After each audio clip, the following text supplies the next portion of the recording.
Welcome to Funnel Reboot, the podcast that shares ideas on how to upgrade your lead generation. Here is your host, Glenn Schmeltzley.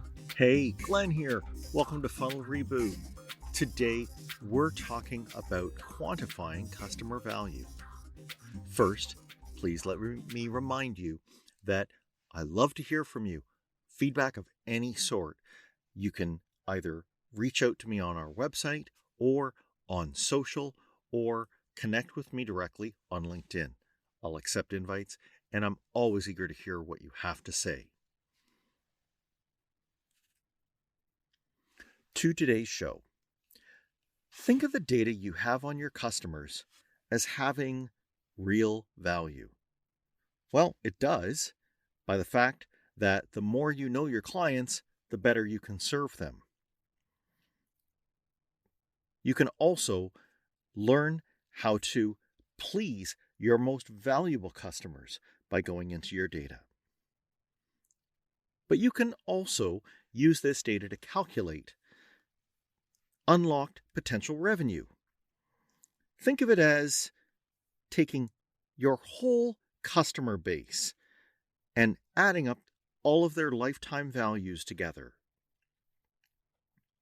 What's more, the mathematical formula for all of the customer lifetime values of your customer base comes up with a number that's used by finance people for valuation.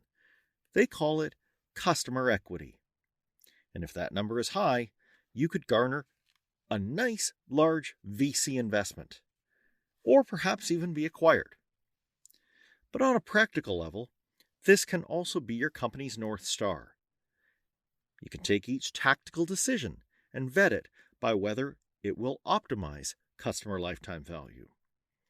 So while it might sound like this only has to do with finance, this is highly related to marketing. My guest has led digital customer analytics strategies for dozens of Fortune 500 customers. She has been published in Forbes, MIT Technology Review, and Fast Company as the leader of an analytics consultancy called Ambition Data. She's also a wife and mother. She has cycled across the USA. And today, she's joining us from Portland, Oregon to talk about her 2021 book, The Age of Customer Equity. Please let's welcome Allison Hartsoe. Really glad to welcome Allison Hartsoe. Welcome, Allison. Thanks, Glenn. It's nice to be here. Yeah, I'm glad to have you. We're talking today about a book that came out in 2021. And can you tell me the name of the book? It is called The Age of Customer Equity, Data-Driven Strategies to Build a Sustainable Company. And that means sustainable in a revenue, ongoing, continuous format. Yeah, for sure. And, we marketers are word nerds, and it looks to me, just on the face of it, that there's a fair number of finance words in there. And this is certainly a book that can appeal to a finance audience. But would you agree with me that that's not the only audience that should look at it? No, that's correct. I've always thought that putting a quantitative approach behind marketing makes for a more defensible marketing plan. And hence the reason to have more financial terms in the book and to look at it through the financial lens. Awesome. And when we get right down to it, there's a core concept that embodies customer equity Mhm. and will make it clear to people what we're trying to measure here. But what I found interesting about it is that this measure actually isn't just confined to what the metric is. It's actually also a proxy for the value of a company, particularly a company that is trying to grow and perhaps eventually get onto public markets. Can you tell Mhm. me about that? Yeah, I'm so glad you mentioned that because my background is as an entrepreneur, and I've been on the receiving end of many board meetings and investor presentations where other people are maybe trying to tell you about your business. And I think it's time for, especially in this age of data, for founders and marketing leads to understand the quantitative value of their business and be able to defend their strategies and their approach to the investor market. And one way to do that is by understanding the customer base from a quantitative point of view. So, the whole concept of customer equity is to say, if I take all of my customers and I project forward the future lifetime value, I'm not talking recency frequency modeling, but future Hmm. CL, then I can say my customer base is worth X and use that as a baseline for understanding different moves, different opportunity costs, and the value of my business.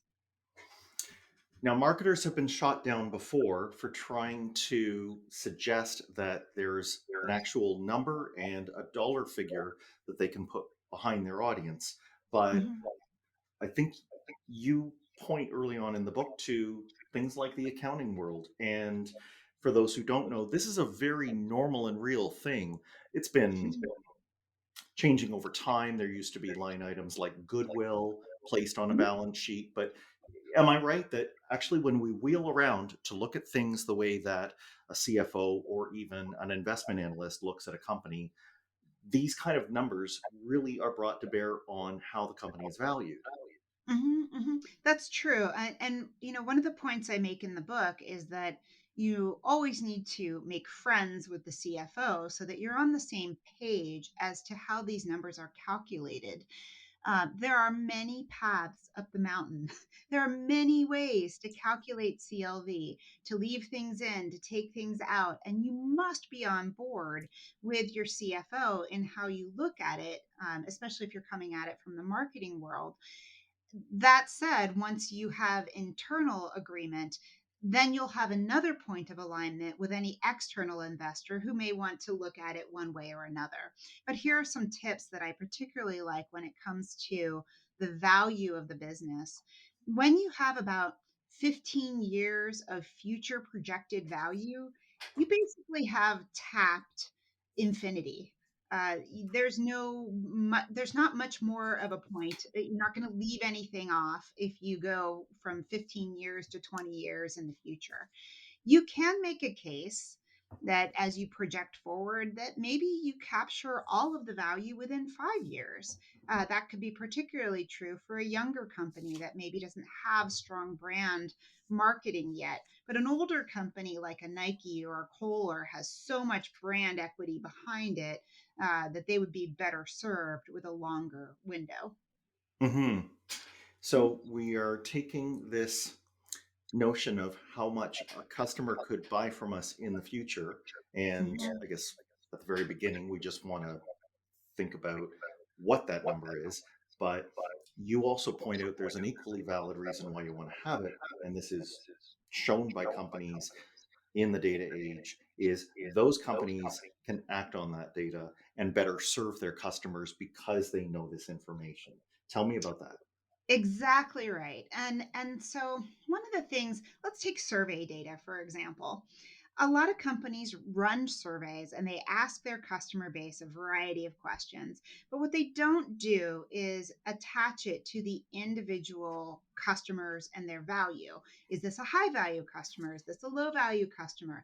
And that is, let me be clear, that is not to say that you discount what a low value customer says and you count more what a high value customer says. That's not the case at all. But being able to separate what different people are saying in different, connected to the economic power that they bring your company's ability to stay alive is important. Because if you find that you are constantly responding to a customer base that doesn't really serve you with a lot of power long term, then you may end up making moves for the wrong customer base or for the wrong reasons.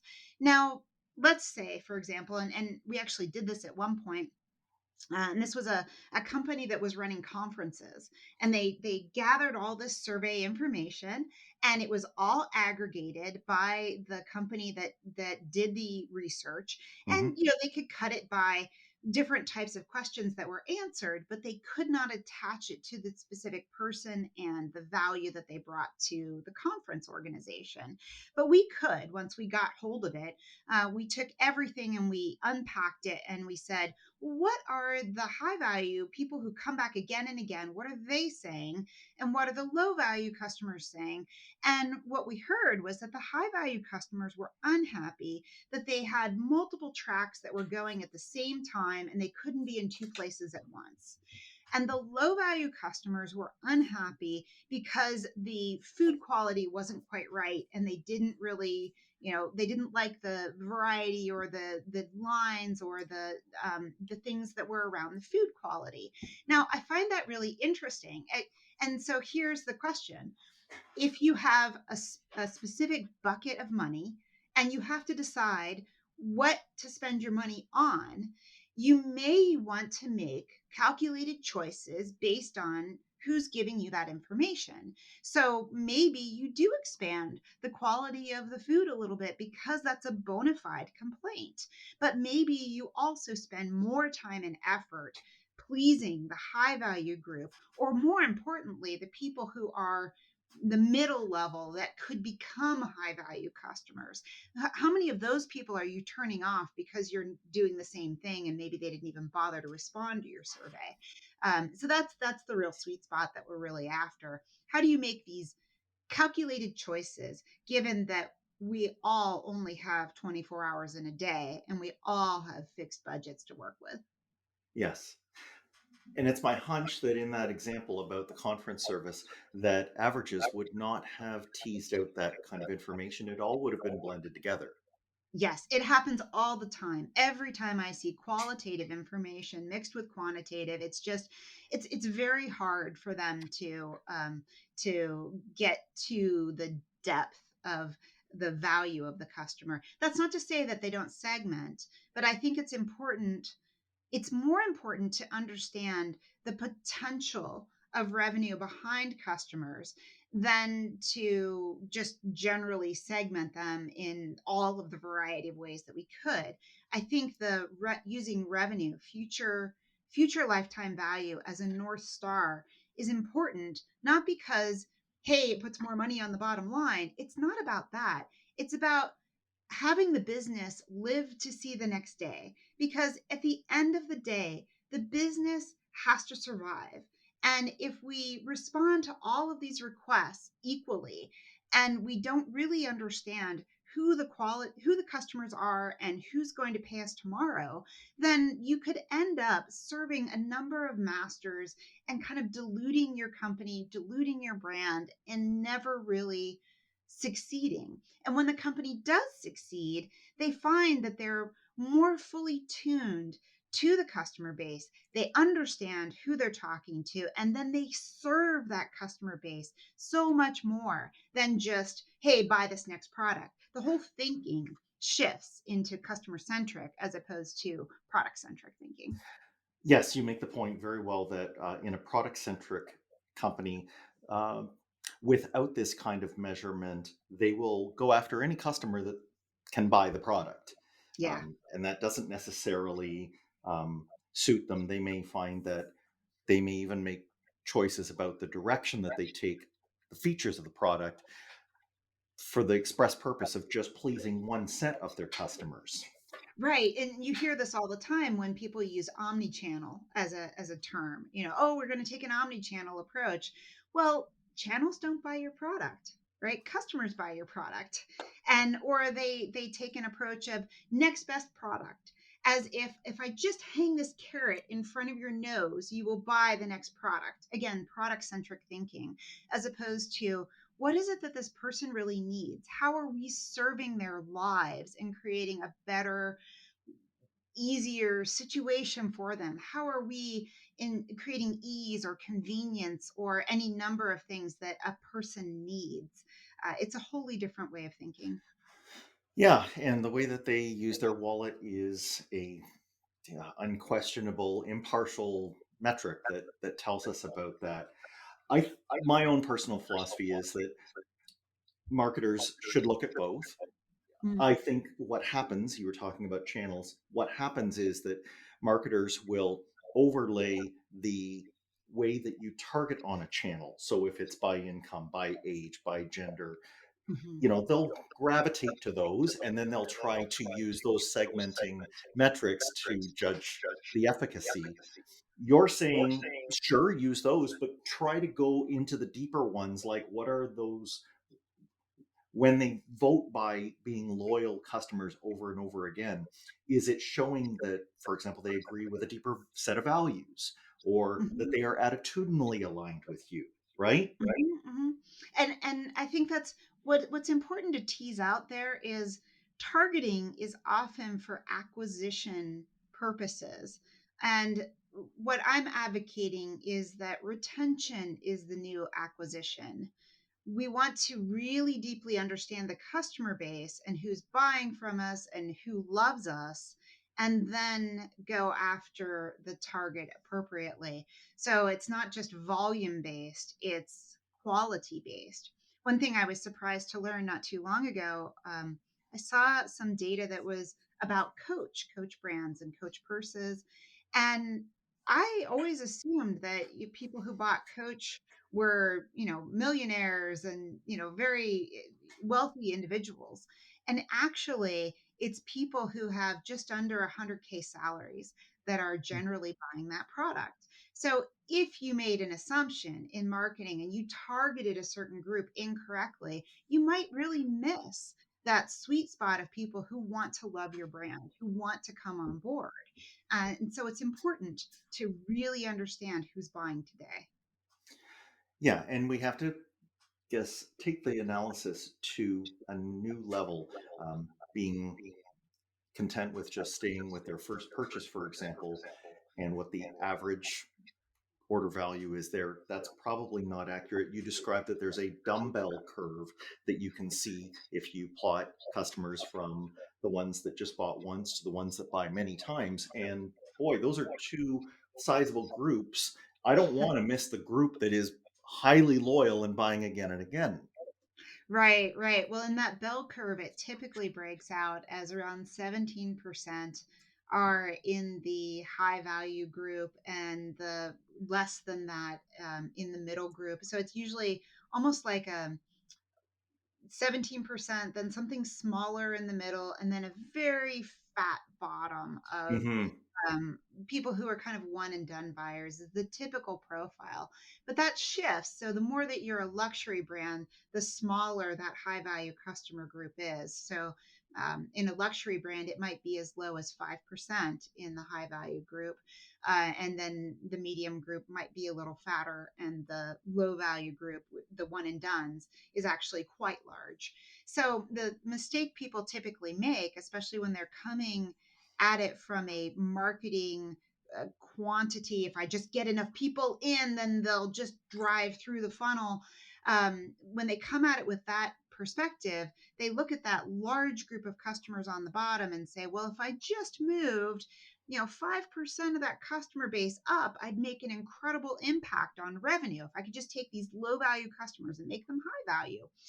And what's wrong with that approach is, one, you never want to ignore your low value customers. You definitely talk to them differently and more cost effectively, but they're generally low value for a reason. Maybe they've had a lifestyle change. Maybe they no longer need your product, but for some reason, they are typically in that group, and you can't immediately flip them from low value to high value.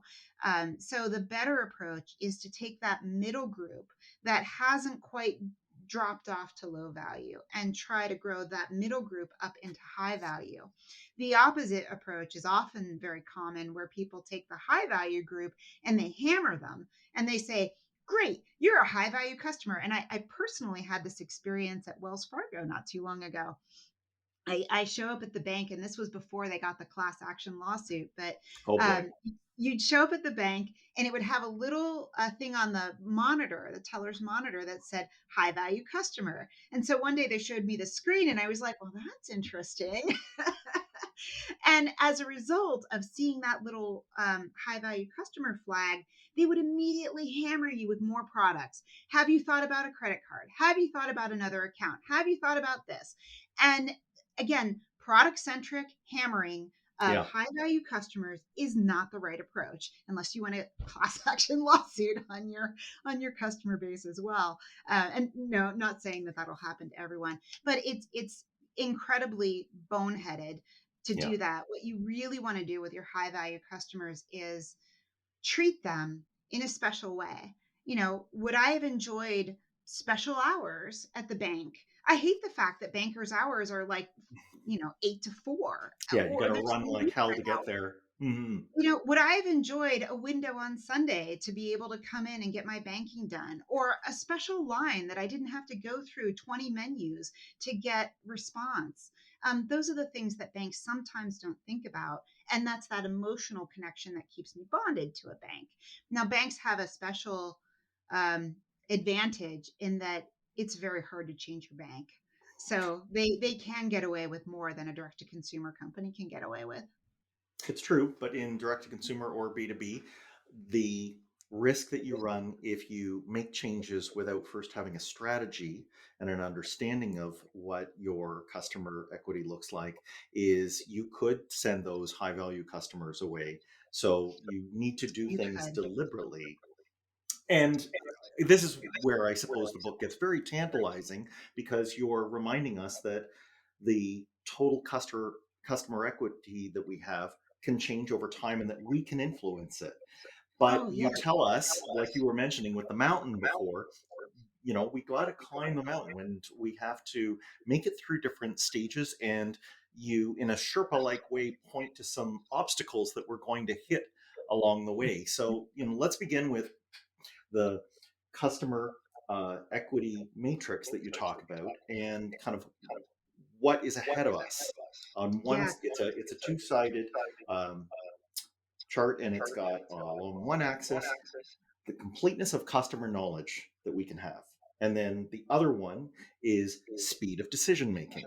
Right. So the Hmm. idea, if we kind of move up to the top quadrant, there is we know almost everything that there is to know about these customers, and we can implement decisions that are treating those customers with the knowledge that we have, right?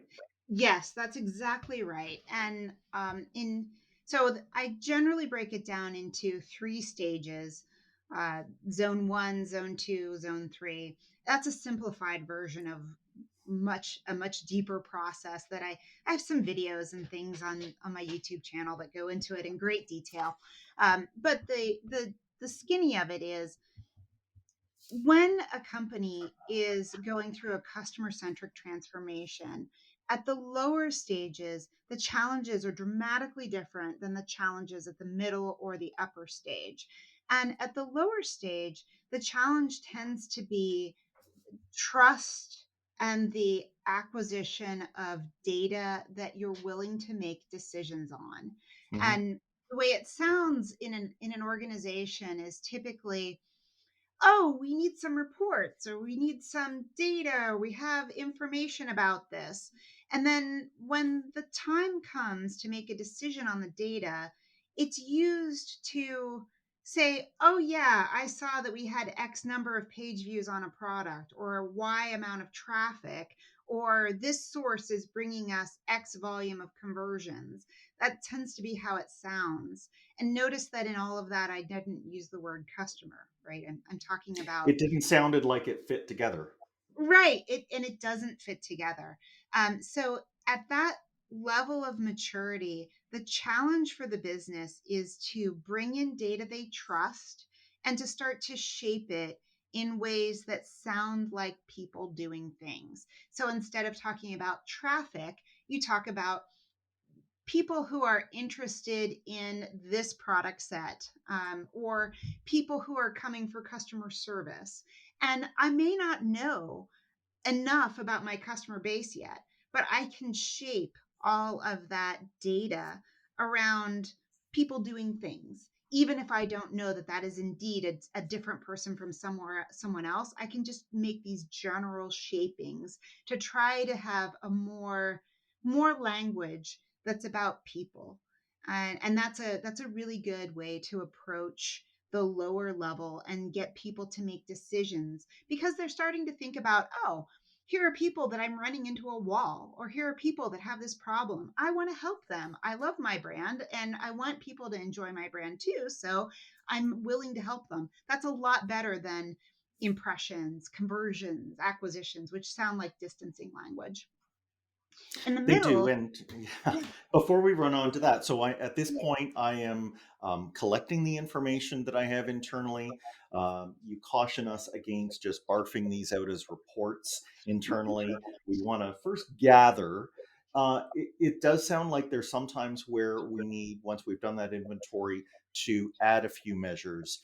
One that comes to mind is net promoter score. So if we are not currently asking our customers periodically if they'd recommend us, you think that should be somewhere early on in the collection process, right? Yeah, there's I think it's important to get the qualitative information in some form Okay. in against the quantitative information to start to give that human color to the data, to humanize the data. And in some companies, particularly in the leaders, what they will do is they will have um, voice, like the voice of the customer will be read at any given board meeting, and they will have executives that specifically read about different challenges, praises and challenges that customers are having. In a low maturity business, the voice of the customer is really missing from most of the executive team and anyone along the way. That's why, whether it's net promoter score, whether it's call center data, something, get the voice of people in there early so that you can use that as leverage to try to bring people along. You support taking executives who are in that low maturity level and holding them to account on some customer satisfaction numbers and things like that, some qualitative metrics, so that they will move to that higher level, right? there's there's a lot of different things that go into moving someone to a higher level, but essentially it comes down to, at the director level, in the low maturity companies, they need to pull the data together, and they need air coverage from somebody who's above them, usually VP level, who believes that the data should be pulled together and it should be around a customer. How that actually takes place can have a variety of different methods.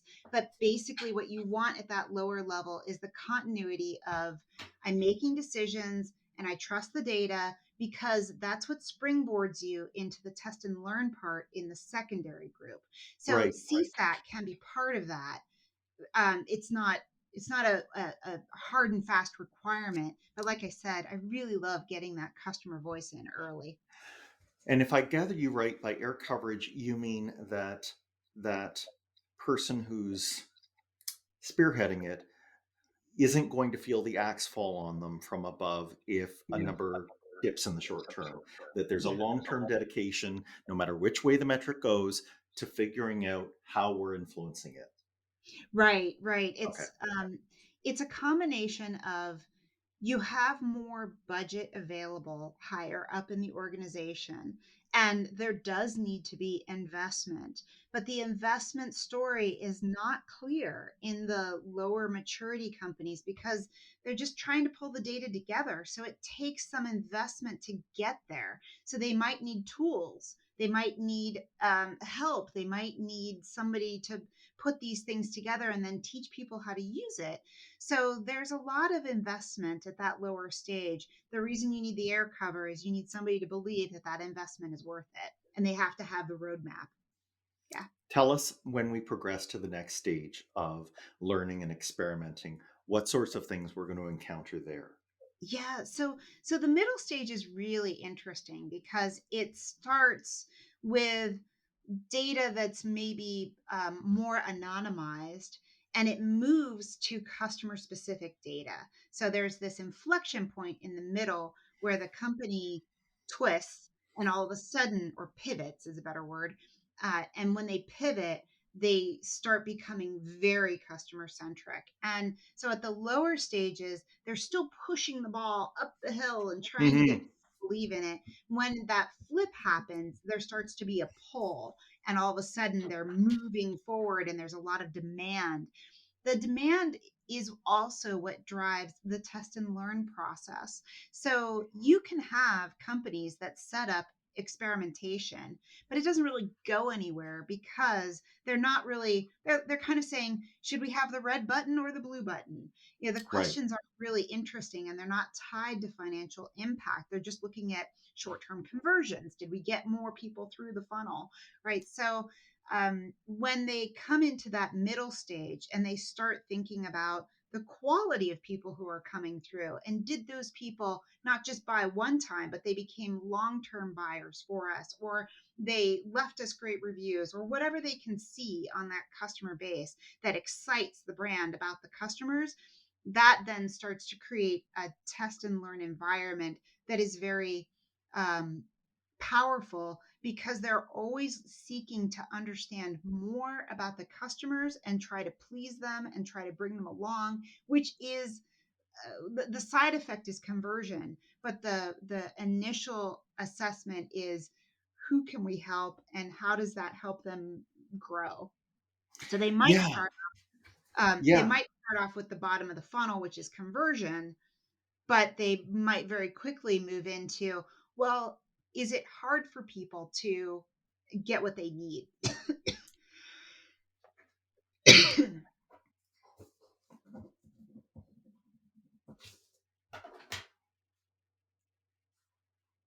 Mm.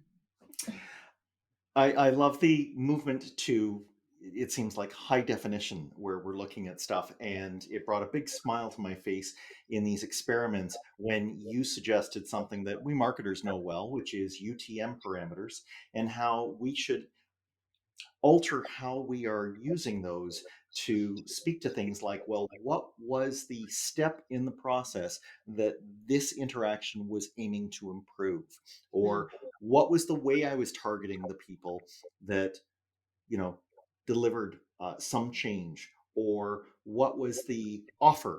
How did I say it? So all of these things, and we'll include, you provide quite a good list, and I'm going to put them in the show notes because I really think people should expand their thinking on how we've used these things that we've had for 15 years now. But this is a new and fresh approach, and when you are at an organization that is now moving quickly in Mhm. customer lifetime value, wow, you can bring some very big analysis to bear by using the tool like this. That is, it's funny. You're flashing your nerd card, but I'm Yeah, enjoying it because, UTM parameter, guilty. woo! And it is true. There are a lot of things you can bake into the data streams that help analysts understand more about what the intent was. And I think this is widely underused and can be a very powerful tool to um, to enhance the data. We don't have time to give it all justice, but I think just to give people a taste of what that high definition, like as you say, that switch that happens over to people, one thing that typifies it for me, not in terms of what stack they buy, whether they have a CDP or not, but you said you should start to notice that a customer ID that you assign starts to be pervasively used in a whole lot of different data sets, right? Mm-hmm. Mm-hmm. Yeah, that's one of the keys in the second stage is all about the data lake and the ability to take that customer ID as the core grain of all the information and attach things to it. And there's a variety of ways to do that, whether it's a lot of companies are using your identity on a computer in a browser. There's third parties that will also put identity information in there. There's tons and tons of different ways to collect bits of information. But essentially, it all comes back to, do you know who you're talking to? And the only way you can know that is by having a data stream that might have 500 columns and one node of, here's the here's the person. Or if you're advanced and you want to think about a graph database, then it's the graph of the person in the middle, and then you've got your softer matches around the outside, which is an advanced way to do it, and I love that. It's a fantastic approach. Yeah, and you're kind of leaving us just before we get to the stage of cresting the summit. There are probably some hurdles that we're going to encounter in this Oh, learning yeah. stage. And uh, I think it was one of the people who said it well when they were describing how you have to ingrain in the company this behavior based experimentation Yeah. model. And they said they you don't learn to drive by customer data in just a day. That resonated with me. I've got a son who's currently going through driver's ed, and yeah, I can assure you, it does not happen in a day. Well, Um, and I'm so glad you mentioned it's really zone one is listen, zone two is learn, and zone three is lead. But in that zone two, where you're learning, one of the key concepts, especially from Naked Wines and other companies who have been in that space, is they're learning from everyone in the company. They're not just siloing it to an experimentation team. They might get a great idea from someone at the front desk. They might get a great idea from a vendor or anyone. They'll take ideas from anywhere. And that is incredibly important because the customer isn't siloed. The customer is all over the place, and you need that broad perspective to shake it up. And that's also a sign of the maturity. So it often starts with a one person running testing in a very prescribed environment.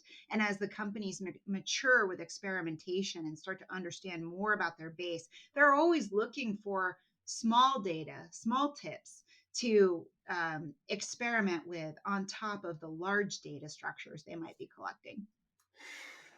yeah, and again, that sounds noble that, instead of teams fighting for their own fiefdoms, we have the rank and file across the company acting, well, they're kind of thinking like the leadership team wants them to, and the Mhm. whole organization is kind of acting as one to optimize CLV. But you and I both live in the real world. There are corporate politics, Oh there yeah. are budgets that get hoarded. Tell me honestly, Allison, what are some of the things that we might stumble on our way to getting up to the leadership level and zone? Yeah, there is a great interview in the book by Jose Murillo who talks about how to get budget for data science projects, and he specifically calls out the need to put yourself on the line in order to um, make these great things happen. And that's scary, right? Nobody wants to be the one that's like, oh, that didn't work. But he lays out quite a process of working with lots of different groups being and every single leader has started it, screwed up, and gone back and fixed it. So do not expect to get it right. Yeah. But what you need is that at that point, you need the air cover from the CEO. So when you're in that second part in the learning stage and you're trying to exit up into the leadership stage and putting hundreds of millions of dollars on the bottom line because you can see how shifts in the data will help increase the profits of the company and improve the lives of customers. When you are at that level, you must have CEO air cover. And I've seen companies where the CEO is just like, I don't care about that. You cannot make progress because you've got to put so much at risk. And the CEO has to have your back, especially if you're a public company. So sometimes a lot of progress happens when there's a new CEO. And then they walk in and they're in a position where they have to make a difference. That can be a very good place to anchor in and all of a sudden make progress. That's the story of Electronic Arts. In addition, at Banorte, where Jose Murillo was at that bank, he didn't have a new CEO, but he definitely had to work the process of meeting with all of his peers and getting all of that buy-in, getting the budgets, and then taking the risk, making a mistake, and going back and fixing it. You need You need some latitude, some forgiveness from your C level to do that. Yeah, and air cover is definitely a part of it. When we get up to this stage, we also, because we're probably getting a lot of metrics in, you mentioned one company even that had 30 different metrics that they were trying to track at once. And I think you need uh, the leaders more than ever there, not just to encourage them, but sometimes to prune and at least provide oversight. Because you can have this going a little bit beyond what optimal is. You tell a rather horrifying story of a casino that exploited a woman who had a gambling addiction. And Yeah. what they were doing, and I guess we're looking at the part of the organization that was incented or measured on just how much they are getting someone to build up a credit on. This woman had racked up $400,000 in gambling debts, and it was through the casinos sending her additional Mhm. coupons and incentives, even after she had reached out to them and said, "Cut me off." Yeah, and in a real casino, they must cut you off. But in the online world, they're not subject to the same rules, and this is a challenge, right? So there are certain ethical cross checks we must have, especially as we start to get hold of the data and we start to experiment and we start to um, make more progress with the things that we're experimenting with. And this is where diversity, equity, and inclusion becomes incredibly valuable because Yes. you may not have a lived experience that gives you a perspective of what the way something might be taken or handled, and it's incredibly valuable to have experimentation teams that have those diverse perspectives, and small rollouts where you're testing, okay, is this all right, does this work? There's plenty of examples where companies, I mean, the classic example is Target and their whole outing of a young girl who was pregnant. Well, that's a Yep. health condition, right? That's a dangerous area to market. And the casino, of course, the example that you mentioned, there are plenty of examples where people screw up, and it just, you can't have enough questions brought about by what are we doing? How does this AI work? How does this generate a certain outcome for us? And some of the best ways is to take a page from the security environment and create honeypots where you have people in your company or people who are maybe certified customers give you a response when you're experimenting with them in certain ways that give you that outside perspective and say, "Hey, I got this. Is that what you intended?" Hmm. Rather than finding out from the press or some other awful avenue. Yeah, and this is a hot topic in marketing, of course, AI, and there are some who are equating it to the way that highways and roads used to be before we had guardrails and traffic signals and speed limit signs. Yeah. We all want to get where we're going. So, and this comes back to it rolling up to the top leadership, having them engaged and having them pointing out, yes, we did want to optimize that metric, but not to the expense of all these other things. Right, right. And so as you get into that leadership zone, you end up having the ethical cross checks come through, and you also end up with a real culture of innovation. Poshmark is a great example of an innovative company in this space where they're really using the data. And there's an interview with Barca, who's the CDO there, and she talks about how they have this series of cross checks, and one of them is, are we leading with love? Did we actually create something beneficial, or did we do something harmful? And I always think that's such a great question to ask, because at the end of the day, if you aren't building up more love for the customer, then you're not building customer equity. I might be, straying into dangerous turf here, but I think if you don't have those cross checks there, you end up like some social networks that we know who did optimize for customer value, but only because they wanted to capture that data and resell it. Right, right. I think that's and the larger the company, the bigger the dangers. So Yes. those cross-functional SWAT teams, that really matters. The diversity of perspective up and down the ranks, it really matters. And I think that's why the companies that become leaders are or can be smaller companies, flatter companies, have those innovative ways of working that don't distance or create those separate, giant silos that can be so hard to transform. Couldn't agree more. I think those that have, let's say, an owner who is still in the operations of the business, they have a bit of a superpower here because they can move up the zones rather quickly. It's not Mhm. impossible for another company, publicly Mm-mm. run or where the leadership is a hired management team, not the founding team. But I do agree with you that this doesn't have to be just for the big boys and big girls. This can be something that organizations of all sizes can deploy. Mhm. Mhm. Absolutely, Glenn. Allison, if people want to find out more about the book, where can they go? They can go to ahartsoe.com/book. That will take you to a whole bunch of places where you can buy the book. There's independent booksellers there as well as Amazon, and any place that you'd like to buy it, it's available.